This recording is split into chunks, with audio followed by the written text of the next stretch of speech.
In the neon haze of Los Angeles nightlife, where glamour masks 1,000 heartaches, Lily Allen cut a poignant figure, downcast eyes and a sheer black silk lace dress clinging to her frame like a second skin of vulnerability.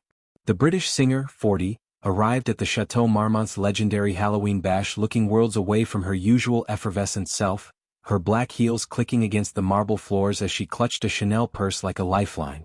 This wasn't just any party, it was a star-studded affair hosted by Vass J. Morgan and Michael Braun, a whirlwind of costumes and confessions.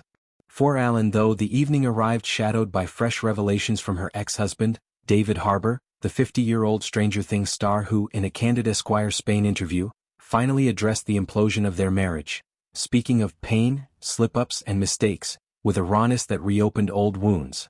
Their story, once a fairy tale scripted on the swanky dating app Raya, unraveled spectacularly last December when Allen discovered Harbour's 3-year affair with a younger costume designer, alongside a litany of other infidelities.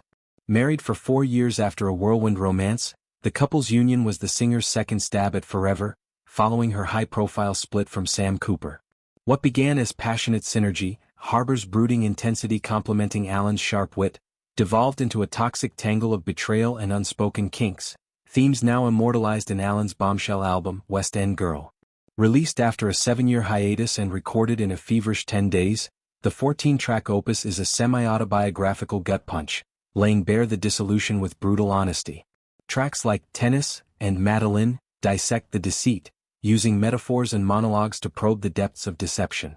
Harbour's interview, conducted pre-album but dropped like a grenade this weekend, arrives as a masterclass in measured remorse. Queried on his aspirations for the next 50 years, the actor pivoted to the personal. Of course there's personal stuff that I want to do and people that I want to love and be good to and nurture, things like that. The words, laced with longing, land like salt in Allen's still-fresh scars, hinting at future affections that exclude her. Pressed on regrets from his first half-century, Harbour philosophized, "That's such a hard question, the question of regret or something. I would change either everything or nothing. You either accept your path completely and realize that even the pain and the slip-ups and the mistakes are all part of the journey, and that there's truth and growth, wisdom and deeper empathy and connection in all that. It's a stoic take, embracing flaws as fertilizer for growth, yet it sidesteps specifics. No direct apology to Allen, no naming of the mistress whose shadow looms large. For Allen, the album is catharsis incarnate, a sonic therapy session where she reclaims her narrative. Tennis ingeniously employs the sport as a euphemism for intimacy, chronicling the moment a damning text ignites suspicion. So I read your text and now I regret it. I can't get my head round how you've been playing tennis / if it was just sex I wouldn't be jealous. You won't play with me and who the F*** K is Madeline. The outro's haunting refrain, da who's Madeline? No, but who is Madeline actually? Echoes like a taunt, propelling into the titular track. Madeline escalates, revealing an alleged open arrangement gone awry. We had an arrangement / be discreet and don't be blatant. There had to be payment / it had to be with strangers / but you're not a stranger, Madeline. Spoken interludes from the enigmatic Madeline. Text messages insisting on pure physicality. Our relationship has only ever been about sex. He told me you were aware this was going on and that he had your full consent. Add a layer of voyeuristic drama, blurring lines between victim and voyeur. The mystery of Madeline has fans in a frenzy, likening her to Beyoncé's Becky with the good hair, from Lemonade's Sorry, or Dolly Parton's pleading Jolene. Is she a pseudonym for legal cover, shielding a real costume designer's identity?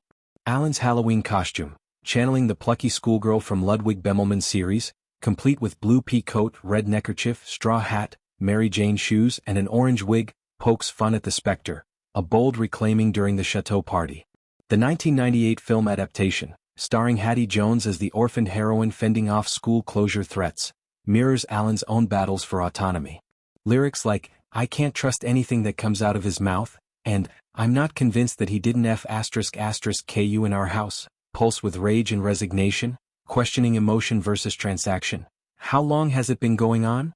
Is it just sex or is there emotion?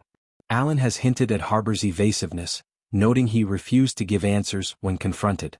Their split, triggered by his Raya profile and the affair's revelation, shattered illusions of discretion. The album's broader strokes paint a portrait of betrayal's anatomy. Kinks unspoken, boundaries blurred, trust eroded. Fans, dissecting every bar, hail it as her most honest work since Alright. Still with X buzzing, we got Jolene, Becky and now Madeline. Lily's rewriting the cheater's playbook. Harbour meanwhile emerges philosophical, his growth narrative a soft landing for his missteps. At 50, post-Stranger Things zenith, he's eyeing roles that probe masculinity's underbelly, but this interview humanizes him, flawed artist over flawless husband. Alan's glum party presence, amid sheer lace and pulsing music, underscores the toll, a woman processing publicly while he reflects privately.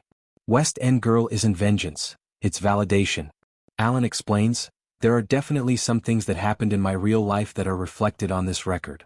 As she navigates single motherhood to daughters Ethel and Marnie, therapy's role looms large, transforming pain into power.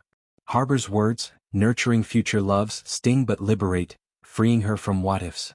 In LA's glittering underbelly, Alan's downcast gaze belies resilience. This chapter closes not with defeat, but with a mic drop. The party raged on, but her story? It's just beginning, verses sharp as ever.